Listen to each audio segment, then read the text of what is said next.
good at negotiating, and who's good at negotiating certainly what your specific needs are? Who's good at negotiating? No hands are being raised. Right. This sounds like the easiest thing in the whole world. Like if it were that easy, I could come up and I could say, hey, you stressed, just negotiate what you need. See ya. And I'll go sit down and you'll all feel really inspired and go change the world. Except that's not what happens. Because in that simple sentence, we've got to break it down. There are a number of issues and ways that negotiating our needs breaks down. First, you've got to admit that you actually have them. I grew up in a family where we did not have needs. If you had a need, that was a sign of weakness. We didn't talk about our needs. I spent the weekend with my dad and my brother and his wife, and my dad confirmed. I said, Dad, I go around the country and I tell people that, like, I didn't grow up knowing it was okay to have needs. Is that, like, actually factually correct? And he goes, oh, yeah, totally. Not only that, if someone did admit that they had a need, we all looked at him funny.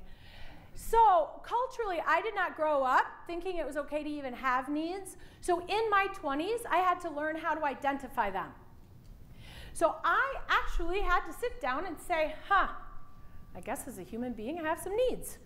Now, sometimes those needs are really obvious things, like I need sleep, I need exercise, I need to eat well, I need companionship, I need shelter, I need food, right? But we don't even sometimes think that we need those things.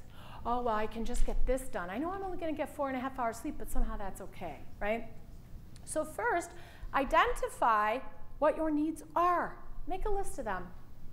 If you were introducing yourself to that phantom friend that we all wish we had, some of you I know do, if I were, what would the 5 needs be that I have? What are they? Probably pretty basic ones. Dig a level deeper. What are the feelings that you have that will help you identify the needs? Sometimes we can't even get to the needs. Sometimes we have to use the feelings as a cue. So someone says something behind my back, I start to get uncomfortable with it, and then I realize, you know what? I need honesty in my life. I didn't know that, but I can read the feeling and get back to the need. Once you identify the need, now you've got to be able to express it. That's a challenge. You might be afraid of expressing what it is that you need. Then you've got to be able to figure out your boundaries around it. We'll talk about that in a second. And then you've got to be able to negotiate it. So do you see how negotiating your need has to be unpacked? And for each one of you, because none of you really raised your hands, where you need to start is going to be at a different place. You might need to be able to understand your feelings that lead to the needs. You might be able to get straight at what your needs are and then start to figure out your boundaries around them and then have the courage to express it.